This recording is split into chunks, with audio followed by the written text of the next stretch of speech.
سلام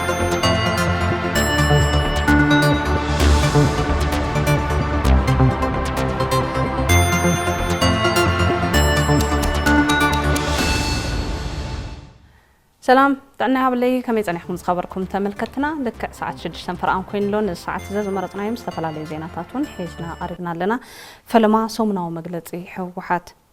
حزب تግራይ ኣብ ዝወሳኒ ምዕራፍ ብምርብራብ ሓለዋቱን ሉኣላውነቱን ብምውሓስ መሰል ዓርሲ ውሳንኡ ኣረጋጊጹ ሰላማዊት ምዕብልትን ዲሞክራሲያዊትን ትግራይ ካሃንጽ እዩ ክብል ህዝባዊ ወያነ ሓርነት ትግራይ ኣብ ዘውፅኦ ሰሙናዊ መልእኽቲ ኣፍሊጡ ገብረ መስቀል ኪሮስ ከም ዝስዕብ ከቕርበልና እዩ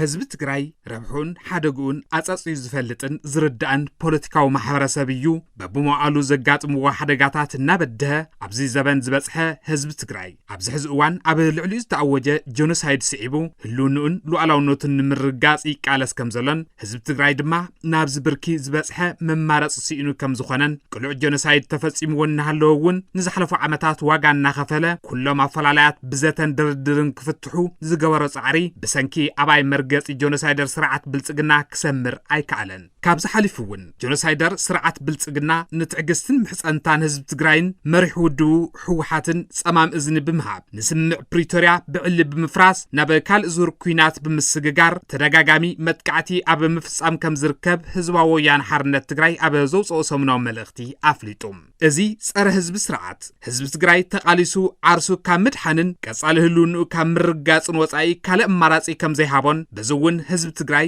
ብመሪሕ ውድቡ ህዝባዊ ወያነ ሓርነት ትግራይን ኩሎም ዓቅምታት መኸተን እናተመርሐም ዓርሱን ምድሓን ብሓድነትን ብውዳበን ኣብ ምቅላስ ይርከብ ዝበለ ሰሙናዊ መልእኽቲ ህዝባዊ ወያነ ሓርነት ትግራይ መላእ ህዝቢ ኣብ ሓደጋታቱን መዋጽኡን ዘትዩ ኣብ ተመሳሳሊ ምርዳእ ብምብጻሕ በብልኡኽቱ ኣብ ዝቃለሰሉ ብርኪ በጽሕሉ ኢሉ ኣካል እትቃልስውን መናእሰይ ወለደታት ዓቂቦም ዝመጹ መንነት ህዝብን ክብሪ ትግራይን ኣይነድፍርን ኢሎም ናብ ቃልሲ ኣብ ምኽታት ይርከቡ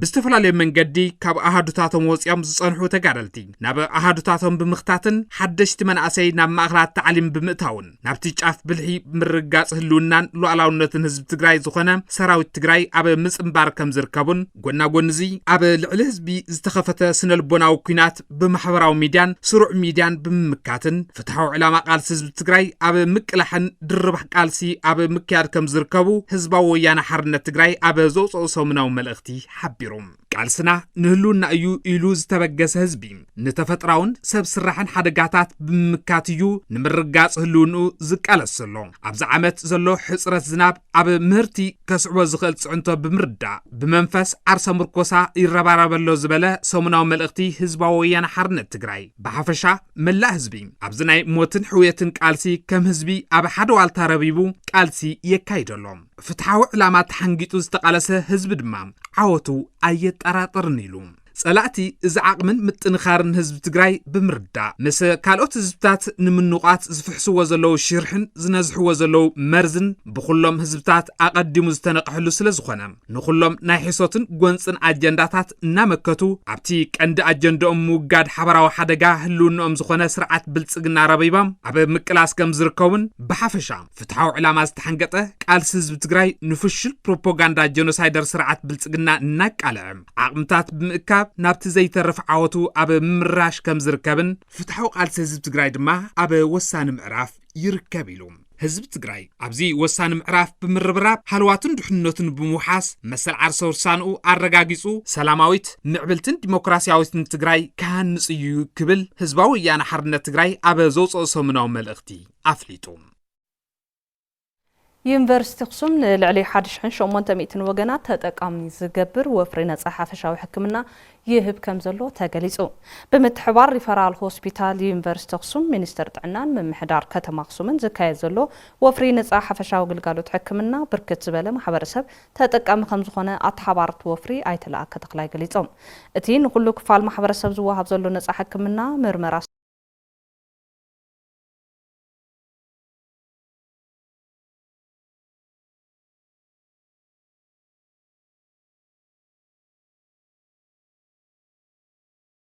ሞያ ሕክምናን ደገፍ ወሃብቲ ሰራሕተኛታት ዩኒቨርሲቲ ኣክሱምን ይሳተፉ ከም ዘለዉ እቶም መተሓባበሪ ሓቢሮም ነፃ ግልጋሎት ሕክምና ዝረኸቡ ተገልገልቲ ዩኒቨርሲቲ ኣክሱም በተደጋጋሚ ኣብ ዘካይድዎ ፍሪ ነፃ ሕክምና ኩሉ ግዜ ተጠቀምቲ ከም ዝኾኑን ብዝረኽብዎ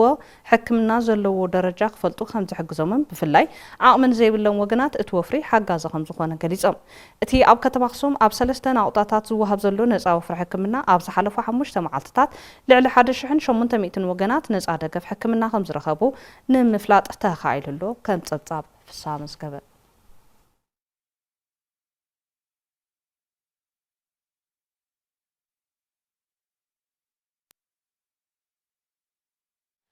ኣብ ልዕሊ ህዝቢ ትግራይ አንጸላሊ ዘሎ ሓደጋ ህልውና ብዝተወደበን ብዝተዋደደን ሓበራዊ ቃልሲ ከም ዝምክቱ ነበርቲ ከተማ መቐለ ክፍለ ከተማ ቀዳማይ ወያነ ገሊጾም ተስፋይ ታደሰ ከም ዝስዕብ ካርበልና እዩ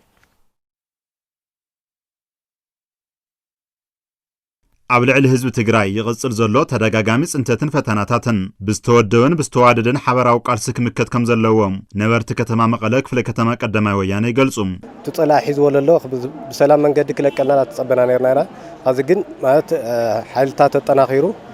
ሰላሕታዊ ጽንተት ላፈጠልና ሞትዩ ከዝለ ተቃሊስና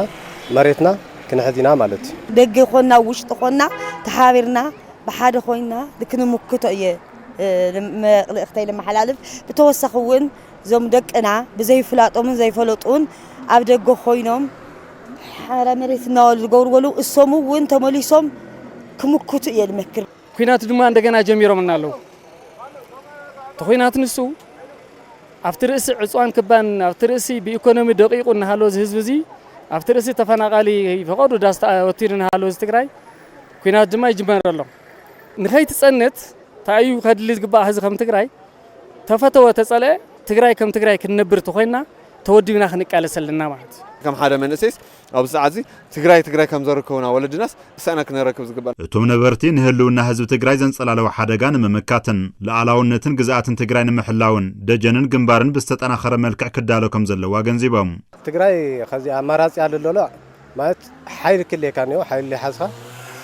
تو فيدرال سرعات كده خمنا سلمو كله حيل حزنا نحن أول كنا سعره كم دلنا إلى حد من يالس عودة جن خوينو مالت مسرع لما كملنا هو لوجستيكا تنا آخرنا هو كل سراويت لدليو كملنا هو للحساين تام قطزي عملتي كلنا جارك خونا بأخلو خونا بكله خوينو لمن قصنا عليك حجز حزون ناس أنا تنين نبرنيا خم تجارو ناوني ناتميسنا تجاجي أكلون تهالي آتيو كمان من عقب وحاس حزب زخونه تديف للناس حزب تግራይ ኣብ ውሽጥ ዓዲ ዘሎ ይኹን ኣብ ደገ ዓዲ ዘሎ ይኹን ኣብ ዲያስፖራ ማለት እየ ኣብ ጎኒ መንግስቲ ትግራይን ትዲፍን ኮይኑ ንዝመጽእ ጥቃዓት ጽንተት ክቃለስ ግድን እዩ ማለት እቶም ነበርቲ ኣብ እዋናዊ ኩነታት ዝተጀመረ ምሕዝነት ነቲ ዘጋጠመ ሓደጋ ንምምካት ዓብይ ኣበርክቶ ከም ዘለዎ ብምግላጽ እቲ ምትሕብባር ብዝበለጸ ክጠናኸርን ቀጻልነት ክህልወን ጸዊዖም ኣብዚ ምስቶም መገራውትና ኣካላት ለለው ምሕዝነታዊ ፈጢርና ነና እዚ ክቕጽል ይለለዎ ሓራ መሬት ልብለ ኸይዶም ለለው ብለይ ምፍላጥ እዮም ኸይዶም ልብለ ሓሳብ ነኒ ብግዚያዊ ስምዒነት እዮም ኸይዶም ነዮ ኣብዚ ኣብቲ ትግራይ ጸዊዕዎ ለሎ ሓድነት ትግራይና ጠናኺርና ጸላይና ነጥፍእ ልብል እሱ ተቐቢሎም ሰላም ከኣትንዮም ልብል ሓሳብ ነኒ ከዚ እንኳን ትግራዋይ ኣምሓራ ይኾነ كلهم أرمخون كلهم فليتهم ويمني والسعيزي قدم تقيون عنا رنا حزق كلنا بس حتى هم زحنا اللي عندنا عصوان قبل بس حتى أنا أخذ فليتين ديو كلنا حدا عين تخوينا سللنا تري الله خالي ارترا وخنا حاونا تحاورنا خنا تفوقنا ندللنا بعنا بمول أنا كلنا ببجزانا للنا مختنا خنا تصلي يد بالأنا تقرأ خم تجارو كاب كده مجميرون عرسو خيلو بعرسو واصو زدلي خم تقرأ مالت تجينا هنا تقرأ ما نمي فلتي لعلو كله كونفيدنسو امنوتو ابعليو يخون دا امبر كما هازي مسلو وصع حزبي زتقعو انتهاليوم ግን ካብቲ ጥቃዓት ንሰውን ንኽድሕኑ ተምውጻዓት ህዝቢ ማለት እዩ ንኽድሕኑ ምስካ ይኻ ዘሎ ምሕዝነት ምፍጣር ከዓ ንውር እዩ ምንም ዓን መማረጽ ዘይብሉ ታ እዩ ሓድነትና ኣብ ውሽጥና ጥንካሬና እዩ ከም ትግራይውን ከም ህዝቡን ከም መንእሰውን ዝነገር እዚ ላይ ዝኣምን ኣነ ህዝቢ ጸጥታ ከባቢኡ ብምውሓስ ወፊሩ በሰላም ከኣቱ ኣባላት ምልሻ ውዳብኦም ብምጥንኻር ይሰርሑ ከም ዘለዎ ቤት ጽሕፈት ምልሻ ዞባ ደቡብ ምብራቕ ትግራይ ኣፍሊጡ ገብረ መድህን ተወልደ መድህን ተወሳኺ ጸብጻብ ክበና እዩ ቤት ጽሕፈት ምልሻ ዘዋዶ ምብራቅ ትግራይ ጸጥታን ድሕንነትን ሕብረተሰብን ምሕላው ኣባላት ምልሻ ኣብ መወዳውን ምጥንኻርን ዘተዋውዑ ስራሕቲ ይውገኑ ከም ዘለው ሓላፊ እቲ ቤት ጽሕፈት ተጋዳላይ መሓራ ሰፋ ይገልጽ። ኣብቲ ዝነበረ ፈላላይ ውስን ደንገርገር እኳ እንተነበረ ኸዚ እውን እቲ ምልሻ ከም ምልሻ ኣብ ከባቢኡ ዘሎ ናይ ጸጥታ ምንቅስቓስ ውሕስ ንምግባር ዝንቀሳቐስ ዘሎ ኣካል እዩ። ስለዚ እቲ ብምልሻ ዓይኒ ዝግበር ዘሎ ጥራይ ከም ዝዋ ክረአ እንተሎ ድማ ኣብ 8 ወረዳታት ዝኸምዚ ዓይነት ኣካይዳ እዩ ዝኽየድ ዘሎ ማለት ኣብ ማእኸል ክርቢት መልክዕ ብኻልኦት ናይ ጸጥታ ምርጋዕ መልክዓት ሰፊሕቲ ምንቅስቓሳት ይግበሩ ከም ዘለው እዩ። እዚኦም ድማ ተጠናኺሮም ክኸድሉ ዝኽእሉ መንገዲ ንላሓዝና ንቅድሚት እንኸደሉ ዘለና ስራሕ እዩ ዝኾን ዘሎ። ብፍላይ ብፖለቲካዊ ኣፈላላያት ተበታቲኖም ዝነበሩ ኣባላት ጻውዒት ብምግባር ውሽጣዊ ሓድነት ብምጥንኻር ሓቢሮም ከባቢኦም ክሕልው ባይታ ኣብ ምምችሻው ይስራሕ ኢሉ ኸዚ እውን ከምቲ ጀሚርናዮ ዘለና ምንቅስቓስ ከምቲ ኸዚ እንኸዶ ዘለና ብፍላይ ምልሻ ሓይልና ማሕበራትና ካልኦት ውድባታት ናይ ጸጥታ ዘለዉ ምንቅስቓሳትና ኣቢልና ንሰርሐሎም ንኽእል መንገዲ ኢና ንሰርሕ ዘለና ብኩሉ መዳይ ክረአ እንተሎ ሕዚ ኣብ ተንቀሳቐስ ሓለዋ ኣብ ቆምቲ ሓለዋ ኢሉ እውን ዝርያ መለሽ ሕብረተሰብና ወፊርካ ኣትወሉ ዝኽእል መንገዲ ናይ ጸጥታ ስራሕቲ ወሓስ ክኾነሉ ዝኽእል መንገዲ ኣብ ምንቅስቓስ ኢና ዘለና። እዚ ድማ ብትናይቲ ሕብረተሰብን ባዕሉ ብትናይቲ ህዝብን ጸጥታ በዓልዋና ኮይኑ ተዓዩ ክኸደሉ ዝኽእል መንገዲ እቲ ባይታ ላማቻችላን እቲ መልክዕ ሱን ሒዝና ኢና ንቃለስ ዘለና ልዕላውነት ህዝቢ ንምኽባር ብወረርቲ ተወሲዱ ዘሎ ግዝኣት ትግራይ ንምምላስን ኣጋጢሙ ዘሎ ሓደጋ ህልውና ንምምካትን ቀንዲ ዕማም እቲ ምልሻ ኮይኑ ኣድላይ ምድላው ይግበር ከም ዘሎ ተጋዳሊ መሓራ ሓቢሩ ልዕላውነትና ይረጋግጽናን ተፈናቀልትና ይመለስናን 40% ዝኣክል መሬት ትግራይ ወረርቲ ሓይልታት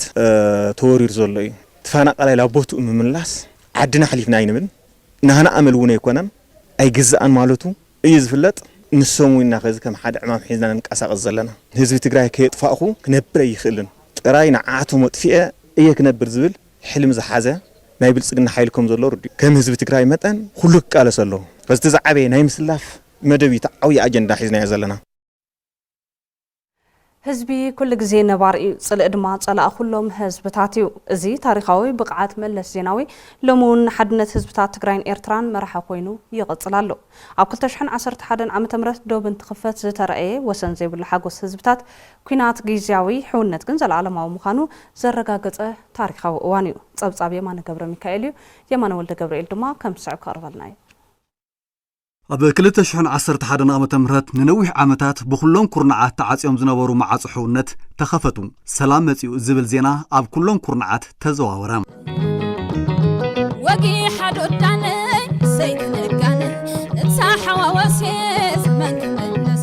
ኣብ ከም ዝበለ ተስፋ ኣብ ከተማ ሕሞራ ተረኺብና ነርና ኣብኡ ጸኒሕና ምስ ህዝቢ ክነዕልልን ስምዒቱ ክንዕዘብን ከለና ንልብና ዝሰለቐ ፍቕሪ ህዝቢ ብግልጽ ዝረኣየሉ ሓደ ልቢ ዝትንክፍ ዛንታ ኣጓነፈ።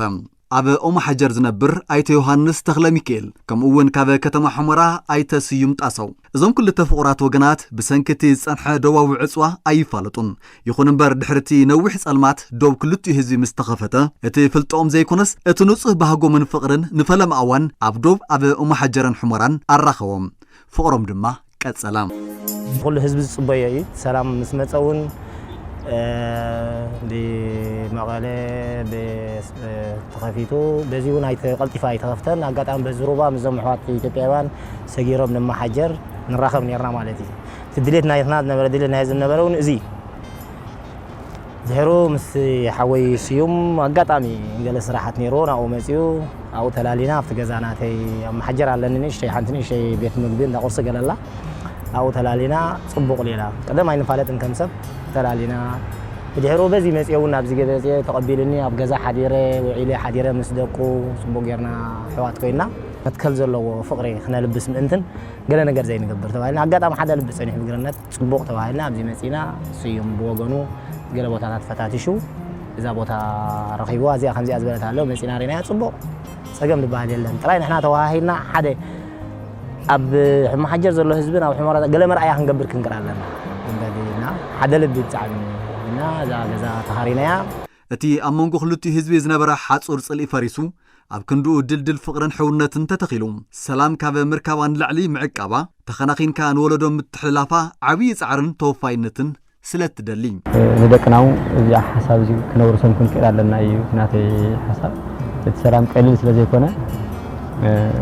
ከምናዮ ሰላም አስተማቀርና ቀጣነት ክፍልዎ ስለ ዘለና ከምዚ ጌርና ክንቀጥል ኣለና ኢና እዚ ፕሮግራም ዘለና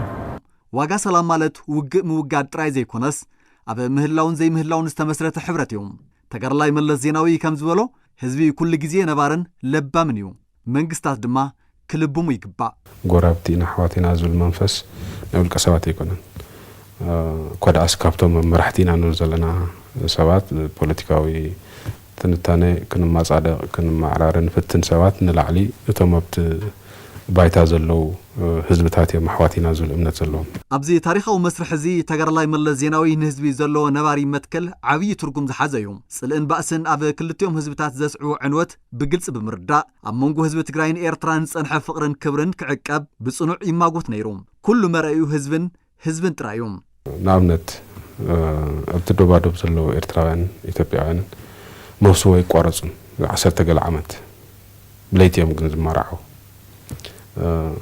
ጓልተ ለይቲ መሊቋት መጽናውዚ ትምርዖ ወይ ካ ወዲ ለይቲ መሊቆ ይመጽ ይምርዖ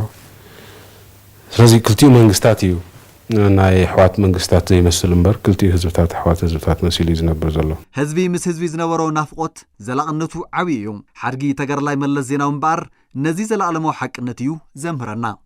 ቀዳማይ ንህዝቢ ኤርትራ ክሕልፎ ዝደሊ መልእኽቲ ክፉእ ናይ ህዝቢ ኤርትራ ንምነ ይኮነን ታሪኽና እውን ነዚ ዘምልክት ኣይኮነን ኣብ ክፉእ እዋን ምስ ህዝቢ ኤርትራ ሓቢርና ተሰዊእና ኢና ህዝቢ ኤርትራ ተቃሊሱ ባዕሉ ነፃ ወፅዩ እንተኾነ ግን ንሕና ከም መሓዙት ከም ኣሕዋት ኣብ ጎኑ ተሰሊፍና ኢና ቀይሕ ኮኸብ ዘመቻ ዝበሃል ኣብ ዝነበረሉ እዋን ደርጊ ናይ ኬሚካል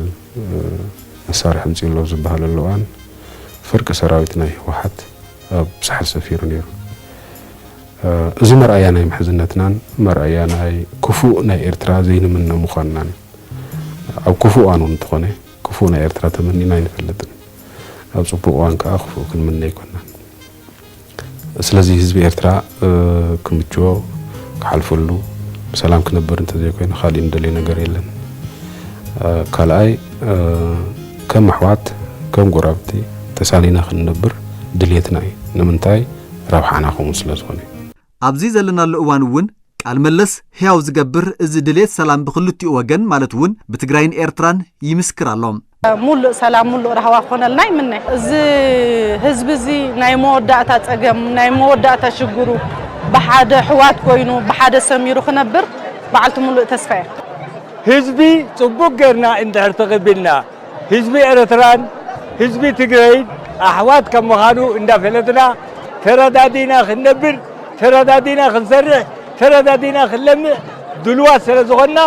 ድልዋት ኮይና ከዓ ክንቀብል ኣለና ክብርታት ተጋርላይ መለስ ዜናዊ ጽልኢ ብምኹናን ህዝቢ ሓው ምዃኑ ዝገለጹ ሓሳብ ሎሚ እውን ጽባሕ እውን ኣብ መንጎ ህዝቢ ትግራይን ህዝቢ ኤርትራን ብርሃን ዝፍኑ ጽኑዕ ሓቂ እዩ ኩሉ ሓደ ዓይነት እዩ ንሕና ዝፈልየና ኣካል የለን ሓደ ብዕራይ ሒዝካ እንታይ ዶ ትገብር ኢኻ ካልኣይ ልፍንትቶ ዘይወሲካሉ እንታይ ዶ ትገብር ኢኻ ልፍንትቶ ወሲኻ ምህርትኻ ትእቱ ትስስን ትህብትም ትረብሕ ንዓመቱ ሸይጥካ ብዕራይካ ትገዝእ በዓል ክልተ ብዕራይ ትኸውን ማለት ዘለናሉ ኩነታት ዝሓቶ ኣተሓሳስባ ኾነ ተግባር ክልቲኡ ህዝቢ ብንቕሓት ከተግብሮ ይግባእ ንሰላም በሰርን ኣበርን ዘውፅኣሉ ሓይሊ ንምእላይ ኣይፋል ክብሎ ትፅቢት ይግበር ትዶብ ተኸቢሩ ግን ተሓጹር ፈሪሱ ኣሕዋት ህዝብታት ከም ቀደሞም ተዋሃይዶምን ደጋጊፎም ክነብሩ ኢና ንምነ ሳልሳይ ህዝቢ ኤርትራ ክሓልፈሉ ንምነና ባዕልና እውን ንሕና እውን ክሓልፈልና ንምነ ግን ተፈላለዩና ክሓልፈልና እዩ ዝብል እምነት የብልና ኣብ ወረዳ ኢሮብ ንስድራ ስዋኣት ንመንበሪ ዝኸውን መሬት ብዕፃ ከም ዝተዓደለ ምምሕዳር እታ ወረዳ ኣፍሊጡ እያሱ በርሀ ከም ዝስዕብ ከቕርበልና እዩ ስድራ ስዋእት ወረዳ ኢሮብ ንመንበሪ ናይ ዝኸውን መሬት ዕፃ ከመ ዝተዋሃቦም ተዛሪቦም እቲ መሬት ምርካቦም ጽቡቕ ኮይኑ ኣቀማምጣ እቲ ቦታ ግን ኣጻድፍን ጎቦታትን ብምዃኑ ብናታቶም ዓቕሚ ንምስራሕ ኣጸጋሚ ከመ ዝኾነ እቶም ስድራ ስዋእት እየብርሁ ዕጫ ህዝቢ በጽሕኒ ኣሎ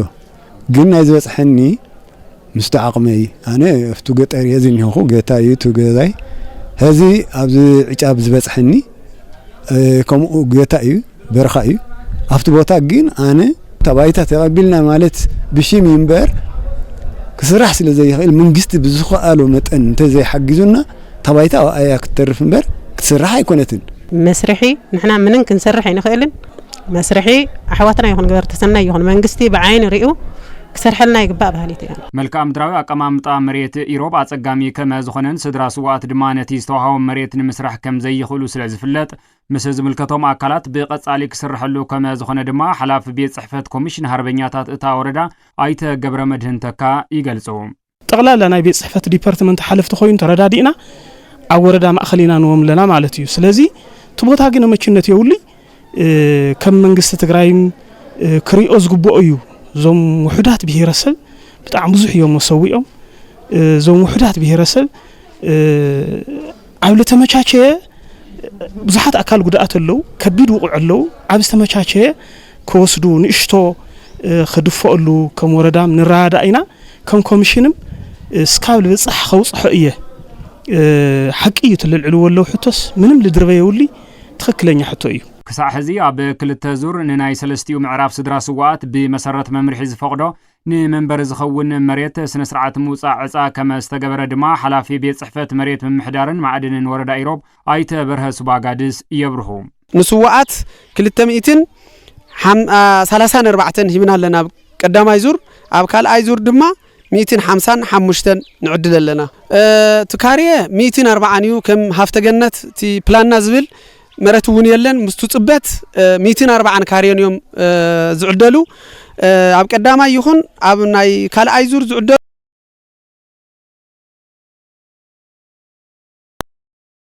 መሬት እታ ወረዳ ይፍለጥ እዩ ኮይኑ ግና እታ ዝርከባ መሬት ነቶም ስድራ ስዋእት ክውሃብ ከመ ዝተገ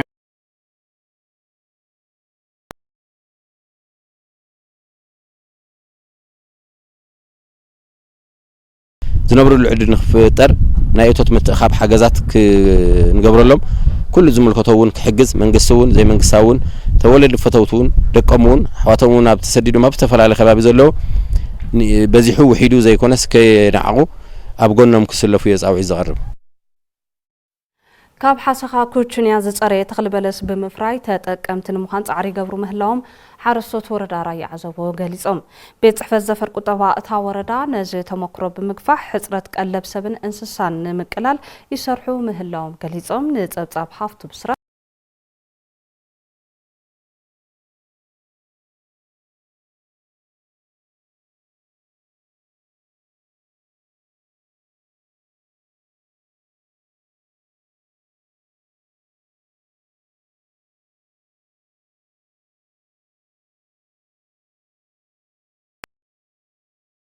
ካውጣይ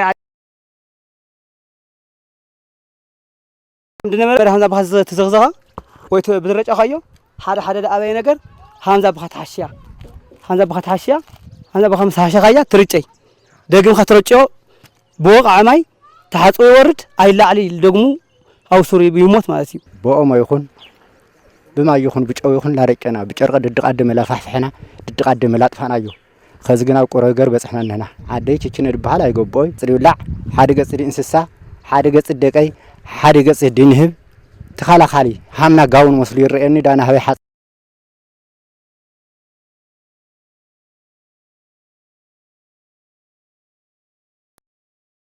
صارت لك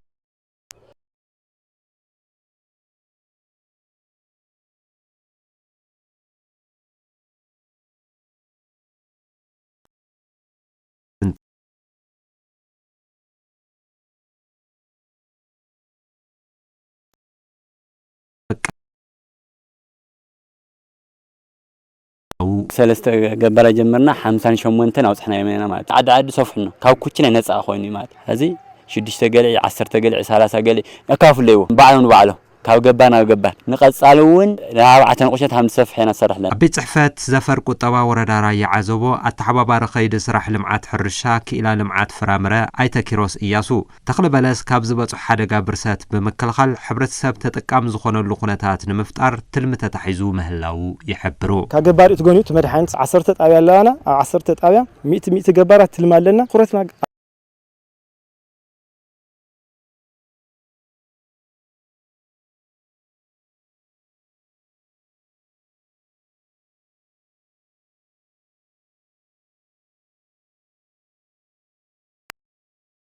عزبا ويزرو عالم أسفا بقدان بمهزو قدسات حروستوت عمو قاد حسخا كوچنيل زترخبا بلوز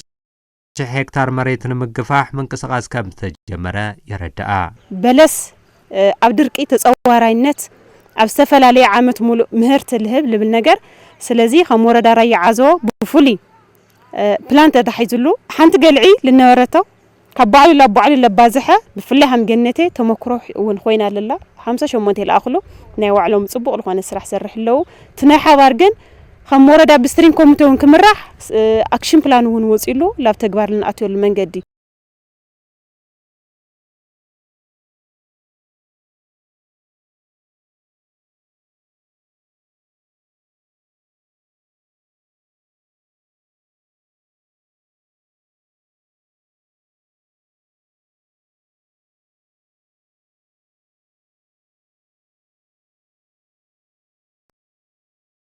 ወረዳ حمامن طميتن مقلعن بمغلاص طعناتن انسساتن محلاو زخእል ሙያው ድጋፍ ንኸግበረሎም ድማ ተላብዮም ሓላፊ ቢሮ ሕርሻን ሃፍተ ተፈጥሮ ትግራይን ኣይተ ዓለም ብርሃን ሃሪፈየ ወገኖም ኣፍታ ወረዳ ዘጋጠመ ሕጽረት ዝናብ ቀጻልነት እንተሃልይዎ ኣብ ልዕሊ ህይወት ሰብን እንስሳን ሓደጋ ከምጽእ ዝኽእል ብምዃኑ ህዝብን ምምሕዳርን እቲ ወረዳ ሓደጋ ንምንካይ ኣብ ዘኽእሉ ንጥፈታት ንኽዓሙ ኣተሓሳሲቦም ኤልኒኖ ዝፈጠሮ ድርቂ ኣብ ብዙሓት ከባቢታት ትግራይ ስግኣት ምፍጣሩ ዝጠቐሱ ኣይተ ዓለም ብርሃን እቲ ዘንጸላልዎ ሓደጋ ከባቢያው ዓቕሚ መሰረት ብዝገብሩ ንጥፈታት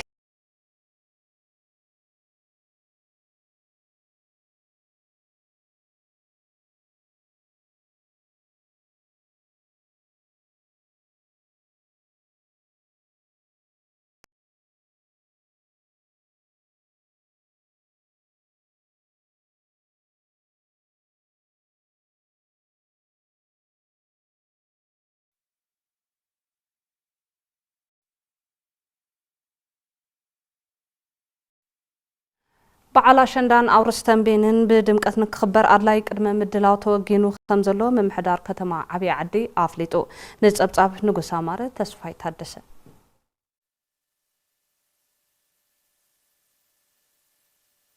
ኣብ ከተማ ዓብይ ዓዲ ሎም ዘበን ኣሸንዳን ኣውርስን ንዘላቕ ሰላም ንላዕላውነትን ምሕዝነታት ህዝብታትን ብዝብል መራሒ ሓሳብ ንዝኽበር በዓል ኣሸንዳ ኣድላይ ቅድመ ምድላዋት ከም ዝተወገነ ከንቲባታ ከተማ ኣይተ ተኽላይ ተስፋይ ንጋዜጠኛታት ኣብ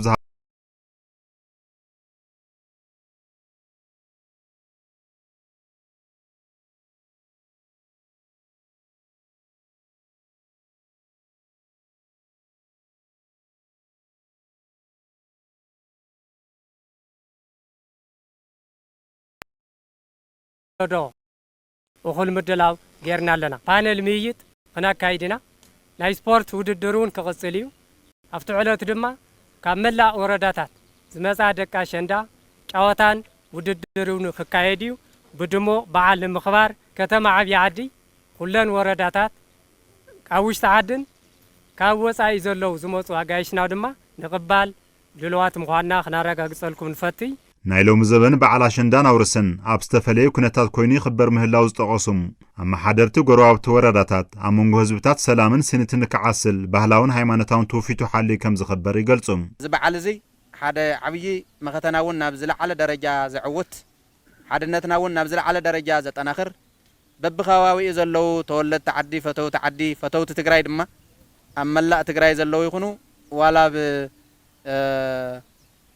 ኣብ ደገ ዘለው ተወለድቲ ዓዲ እዚ ባህል እዚ